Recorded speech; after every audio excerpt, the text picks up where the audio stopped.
ओम नमः भगवती वासुदेवाय। ओम तुलस्ये नमः। ओम नमः शिवाय। ओम श्रीमन्नारायण नमः। हे जगत जननी तुलसी माता, हे हरि प्रिय, हमारे वचन शुद्ध हों, हमारे भाव पवित्र हों और इस द्वादशी पारण की कथा हम सभी के जीवन को धर्म, भक्ति और मोक्ष के पथ पर ले जाने वाली बने। तुलसी माता की जय, श्री हरि विष्णु की जय। इसके बाद दीप प्रज्वलित करें, तुलसी पत्र अर्पित करें और कथा आरंभ करते हैं। आइए सुनते हैं द्वादशी पारण तुलसी माता की बिल्कुल नई और अद्भुत कथा। प्राचीन काल की बात है। यह वह समय था जब धर्म पृथ्वी पर सांस लेता था और भक्ति मनुष्य के जीवन का आधार हुआ करती थी। उस युग में व्रत केवल उपवास नहीं थे, बल्कि आत्मा की शुद्धि का मार्ग थे। एकादशी का व्रत तो स्वयं भगवान विष्णु का प्रिय व्रत माना जाता था, परंतु उस व्रत की पूर्णता होती है द्वादशी पारण से। बिना पारण के एकादशी अधूरी मानी जाती है और बिना तुलसी माता के स्पर्श के पारण निष्फल माना जाता है। बहुत कम लोग जानते हैं कि तुलसी माता केवल एक पौधा नहीं, बल्कि महान तपस्विनी और देवी स्वरूपा हैं। पूर्व काल में वृंदा नाम की एक पतिव्रता स्त्री थी। उनके पतिव्रत धर्म की शक्ति इतनी प्रबल थी कि असुरराज जलंधर भी देवताओं से अजय हो गया था। देवता चिंतित हो उठे। अंततः भगवान विष्णु ने धर्म की रक्षा के लिए लीला रची। वृंदा का तप भंग हुआ, जलंधर का अंत हुआ और वृंदा ने अपने शरीर का त्याग कर दिया। उसी क्षण भगवान विष्णु ने वर दिया, हे देवी, तुम पृथ्वी पर तुलसी रूप में विराजोगी और बिना तुम्हारे मुझे कोई भी भोग स्वीकार्य नहीं होगा।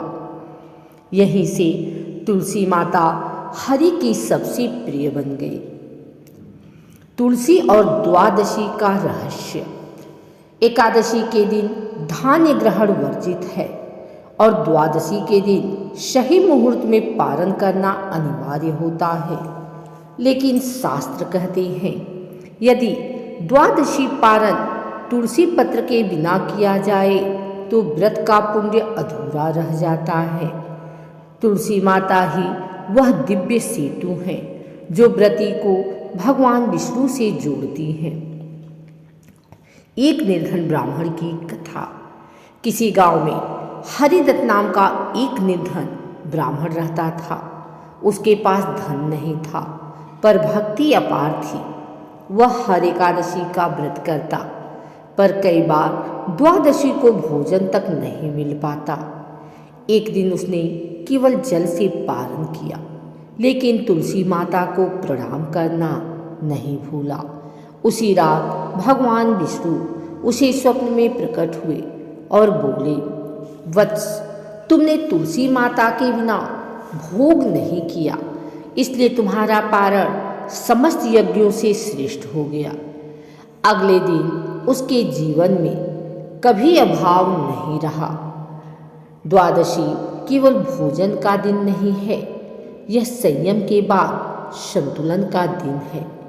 एकादशी इंद्रियों का निग्रह, द्वादशी कृतज्ञता और समर्पण, और तुलसी माता अहंकार रहित भक्ति। जो व्यक्ति द्वादशी को क्रोध, छल, निंदा और लोभ से दूर रहकर पारण करता है, उसके पिछले जन्मों के दोष भी शांत हो जाते हैं। शास्त्रों में कहा गया है, जहाँ तुलसी होती है वहाँ यमदूत प्रवेश नहीं करते। तुलसी जल से किया गया आचमन तीर्थ स्नान के समान फल देता है। तुलसी दल से किया गया पारण 1000 एकादशी के बराबर पुण्य देता है। एक राजा की कथा। एक समय राजा सत्यकेतु अत्यंत धर्मात्मा थे, पर उन्हें संतान नहीं थी। उन्होंने कई यज्ञ किए, पर फल नहीं मिला। एक ऋषि ने कहा, राजन, तुमने व्रत तो किए, पर द्वादशी पारण को साधारण समझा।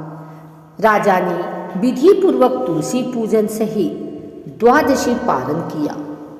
कुछ ही समय में उन्हें पुण्यात्मा पुत्र की प्राप्ति हुई, जो आगे चलकर महान राजा बना।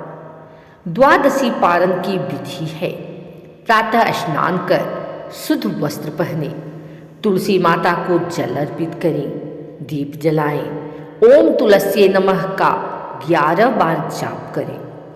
तुलसी दल सहित भगवान विष्णु को भोग अर्पित करें, फिर स्वयं पारण करें। तुलसी माता केवल पौधा नहीं, वह धैर्य, पवित्रता और समर्पण की जीवंत मूर्ति है। जो द्वादशी को तुलसी माता का अपमान करता है, उसकी भक्ति सूख जाती है, और जो तुलसी माता के चरणों में शीश झुकाता है, उसका जीवन हरा भरा हो जाता है। तुलसी माता की जय। श्री हरि विष्णु की जय। द्वादशी माता की जय।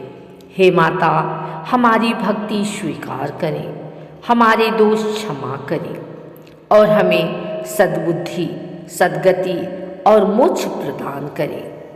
हरि बोल। जय तुलसी माता।